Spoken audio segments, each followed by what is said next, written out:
የመላኩ ዝክር ከሚቀር የክብር ልብሳችንን ሸጠን ለምን አንዘክርም ተባባሉ። አይገርም? የክብር ልብስ ታውቃላችሁ? ለእናንተ ቤት የክብር ልብስ ምንድነው? ስጋውና ደግሞ የተቀበላችሁበት አይደል? እውነት አሰብ ወይንም ደግሞ የተዳራችሁበት ጋብቻ ያደረጋችሁበት የለበሳችሁት ካባ ሊሆን ይችላል የክብር ልብሳችሁ አይደል? ማንንም የማይዋሳችሁ ለማንንም የማታውሱት። እስቲ ቆረባችሁበትን ልብስ እንደው ለሰርግ አውሰኝ ቢል ለሰው ታውሳለ? ታውሻለሽ እህቴ? ታውሳላችሁ እናቶቼ? ይቻላል? ይሄ የክብር ልብሳችሁ ነው። ማንን ያገኛችሁበት? ማንን ያገኛችሁበት? ማንን የለበሳችሁበት? እግዚአብሔር ለማንንም የክብር ልብስ ነው። ግን የመላኩ ዝክር ከሚቀር የክብር ልብሳችንን እንሽጥና ዝክሩን እንዘክር። ዲያብሎስ ሊሳለቅብን ነው።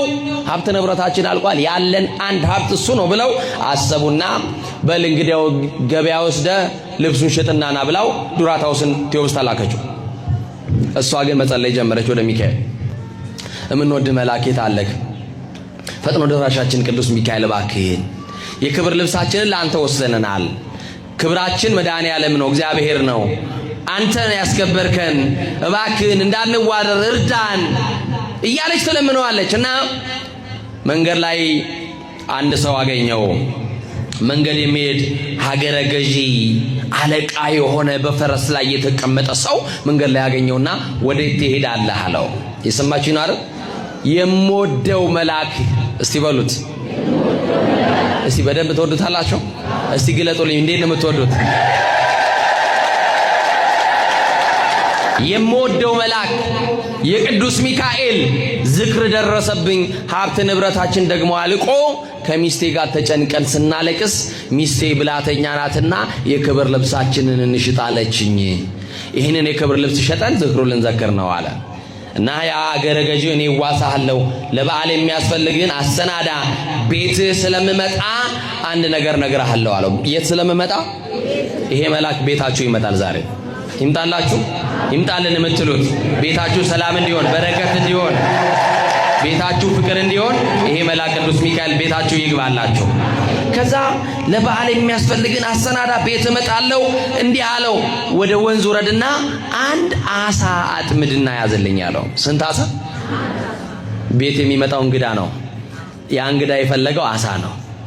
አሳውን አጥምደህ ያዝ፣ እኔ ሳልመጣ ግን አሳውን አትረደው አለው። ማሳ ይመጣ ያ እንግዳ ሳይመጣ አሳው እንዳይታረድ ለዱራታውስ ነገረው። ከዛ እሺ ብሎ የክብር ልብሱ ሳይሸጥ የክብር ልብሱን ይዞ ወደ ቤት ሲመለስ ተአምር ተፈጥሯል ቤት ውስጥ።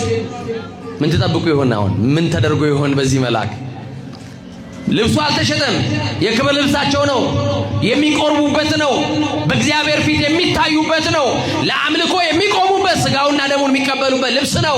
አትሸጡትም የክብር ልብሳችሁን አለ። ሚካኤል እያለ ምን ባለዳማ አትሆኑም? አይዟችሁ፣ ከዕዳ ነፃ የሚያወጣችሁ መልአክ ነው። አንገት ደፍራ አትሄድም፣ አንገት ሰብራ አትሄድም።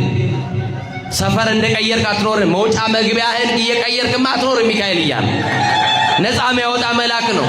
ከችግር የሚያላቅቅ መልአክ ነው ሚካኤል። እና ወደ ቤት ሲገባ ሚስትየው ግራ ገብቷታል። ምንድነው የተፈጠረው? እኔ ሳላውቅ የሆነ ነገር አለ ምንድነው ስትል ባልየው ገባ ዱራታውስ።